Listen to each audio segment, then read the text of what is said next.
much more rapidly than the rest of the world. Arctic temperature is rising towards the global average. Numerous studies suggest that the number and the strength of extratropical cyclones is increasing. Typhoon Virgo, for instance, in 2022 struck 1,500-mile long coastline of Alaska.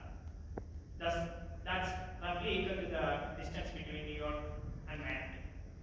Fortunately, no lives were lost, but 35 more communities were damaged.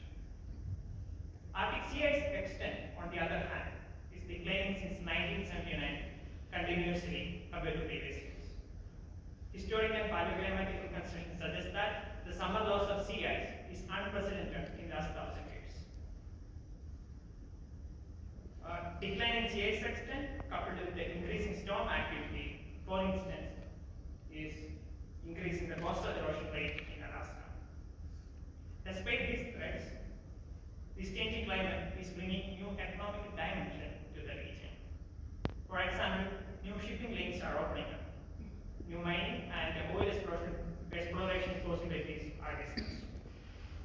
To address these challenges and to navigate these opportunities, we require ability to track, monitor, and forecast such changes in Arctic.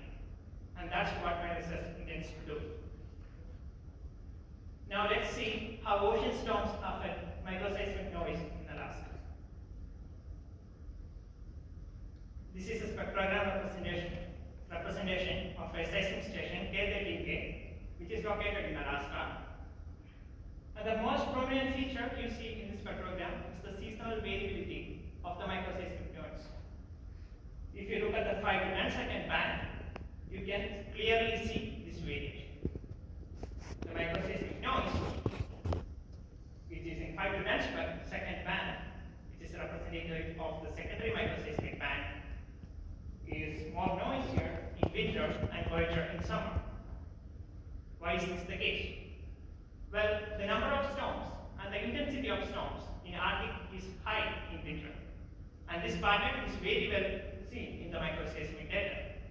So we use this data to study storm system in Alaska.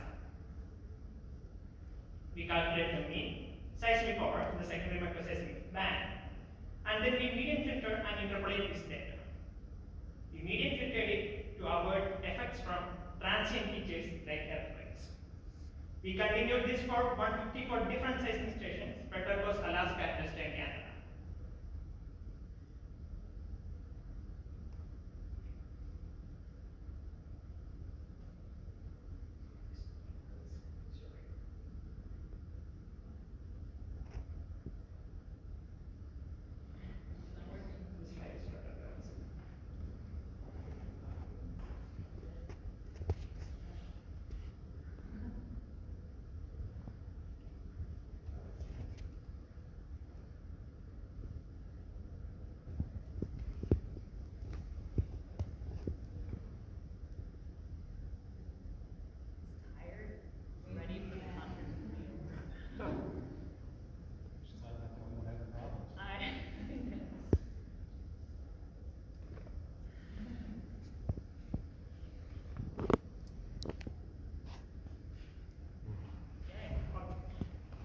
So again, we repeated this for 155 different seismic stations spread across Alaska and Western Canada. So if you look at the secondary microseism, for an instant, for this 154 station in Alaska, this is how it looks like. At this particular instant, you can see the amplitude of secondary microseismic noise is higher in southern Alaska compared to northern Alaska. And the gradient of the seismic noise, secondary microseismic noise, which is represented by the arrow mark, is slightly pointing towards southwest. Why is this the case? Well, if you plot the wave height data along with this picture becomes more clear. You can see there is a big storm in the Gulf of Alaska. And this storm is modifying the entire microseismic signature across the state. And the gradient direction of the microseismic noise is pointing towards the storm center. Not only storms in the Gulf of Alaska, but the storms from the Bering Sea also modifies the microseismic noise in Alaska, even though not as significant as the storm from Gulf of Alaska. Occasionally, not always, but you can still see the effect of a storm from North Atlantic Ocean also in the microseismic nodes. This can be seen from the clear west to east gradient in the seismic nodes. To understand how different oceans surrounding Alaska influence microseismic nodes in different parts of Alaska, we divided Alaska into 6 different regions, namely Northwest, Northeast, Center-West, Center-East, Southwest, and Southwest. We calculated the mean secondary microseismic power in each of these regions and cross-correlated it with the significant wave height of the surrounding oceans. And this is what we get. That's a lot of figures. Let's just look at the 2 figure, which is Southwest region and the Southeast region. One of the prominent features you observe here is the Southwest region correlated well with the wave height from the Western Gulf, and the Southeast region correlated well with the wave heights from the Eastern Gulf. This is in fact true for all other regions we looked into. For example, the Northwest region correlated well with the wave heights from the Western Gulf, and the Northeast region correlated well with the Northeast Gulf. Secondly, if you again look at those 2 figures, you can see the absolute value of cross-correlation coefficient is higher in the Eastern Gulf compared to that of Western Gulf. This is in fact not due to the mean wave height in the Eastern Gulf was higher than that of Western Gulf. Actually, the opposite was true. What does this mean? This means that a storm of a similar magnitude in Eastern Gulf will produce higher amplitude microseism than that of a similar magnitude storm in the Western Gulf. Why is this the case? Well, there are previous studies suggesting that the bathymetry of the Eastern Gulf is conducive for the resonance of secondary microseism. Lastly, if you look at the Northeast and Southeast region, you can see the absolute value of cross correlation is increasing as you move from north to south. And the region of highest cross correlation is also becoming localized. This is in fact true for all other regions we looked into. What does this mean? Even for the Northwest region, the highest value of cross correlation is in the Gulf of Alaska. This means that the primary source of secondary microseism in Alaska is Gulf of Alaska.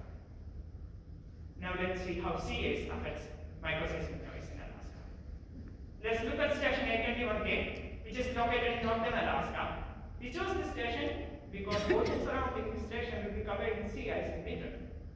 If we look at the 1 to 2 second band, which is representative of the short period secondary microseismic band, which I will refer to as SPS and now afterwards, you can see the SPS energy is increasing towards winter, just like secondary microseism. But around January, it's abruptly going, unlike secondary microseism. Why this is the case? Well, that's because of sea ice. If I plot sea ice concentration data from our ocean itself, which is within a couple of kilometers away from the station, this is how it's looked like. And the significant effect also plotted from the same region.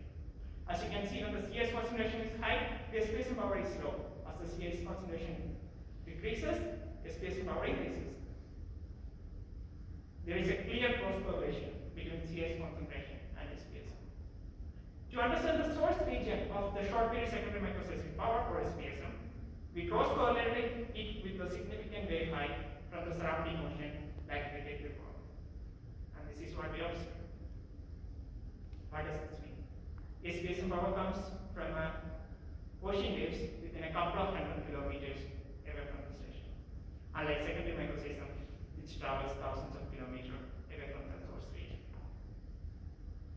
What does this mean? This also means that CA's content in the coastal ocean is important for the decaying of SPS power.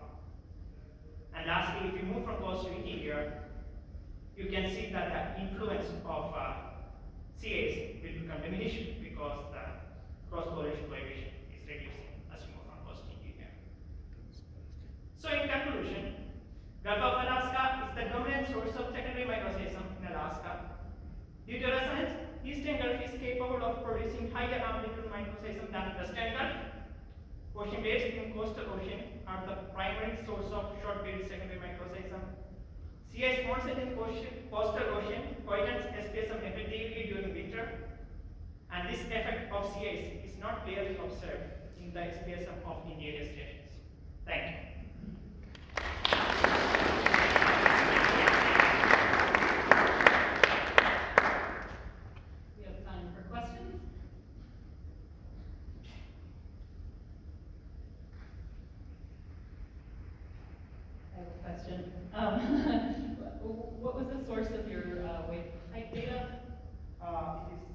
we got a 5 6 analysis there. Okay, excellent. Thank you. And I have a lot more questions, but I'll talk to you about them afterwards. All right.